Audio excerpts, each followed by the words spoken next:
എങ്ങനെ സംഭവിക്കുമ്പോ? എടാ, police station നമ്മുടെ നാട്ടിലുള്ളതല്ലേ. പിടിച്ചുകൊണ്ടു പോവാൻ അവർക്ക് അധികാരമുണ്ട്. പിന്നെ കുറച്ചധികം നേരം ഞാൻ അവിടെ ഇരുന്നു. അത് സാരമില്ലടാ.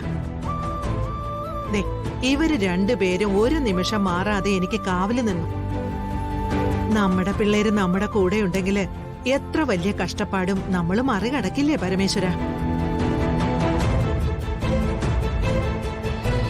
അമ്മേ, നീ എന്താ പത്മിനി കരുതി ഞാൻ തളർന്ന് ഒടിഞ്ഞ് ക്ഷീണിച്ചു വരികയാണെന്നോ?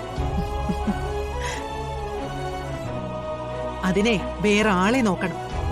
കണിമംഗലം ജയഭാരതി അതിന് കിട്ടില്ല. മുത്തശ്ശിയുടെ ചങ്കൂറ്റ സമ്മതിക്കണമേ. വേറെ ആരായാലും ഒന്ന് തളരുമായിരുന്നു.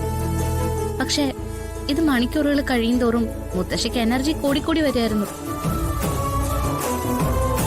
പിന്നെ അല്ലാതെ കണിമംഗലം കുടുംബത്തിനെ വെല്ലുവിളിക്കാൻ ആ CI ഒരുത്തം മുമ്പിൽ നിൽക്കുമ്പോ തലകുനിച്ചു കൊടുത്താലേ അവരങ്ങ് വലിയ ആളായി പോവും.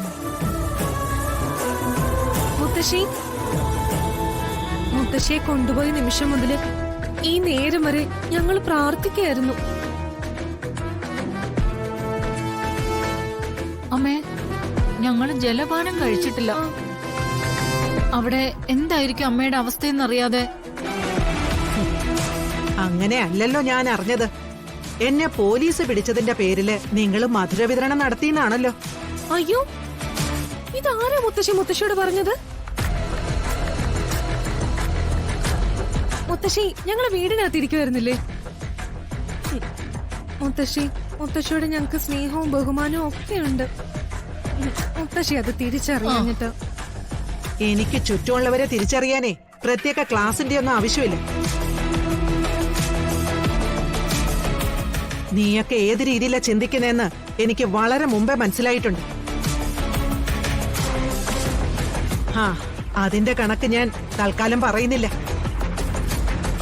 വരുൺ, എന്തു പറഞ്ഞാ CI വിട്ടത്? എന്തു പറഞ്ഞാ വിട്ടതെന്ന് ചോദിച്ചാല് വിട്ടില്ലെങ്കിൽ അവന്റെ തലയിലെ തൊപ്പി കാണില്ലായിരുന്നു. വകുപ്പ് മന്ത്രി വിളിച്ചു, കളക്ടർ വിളിച്ചു, പോലീസിന്റെ തലപ്പത്തുള്ള ആളുകൾ മുഴുവൻ വിളിച്ചു. ഒക്കെ രാധികമ്മയുടെ ഫിദ മാഡത്തിന്റെ ഇടപെടലാ. ആണോ മോളെ? ഞാൻ ഫിദ മാഡത്തിനെ വിളിച്ചു പറഞ്ഞു. മുത്തശ്ശിക്ക് ഒരു ബുദ്ധിമുട്ടുണ്ടാവില്ല, മോള് ധൈര്യമായിട്ടിരുന്നോളാനും പറഞ്ഞു.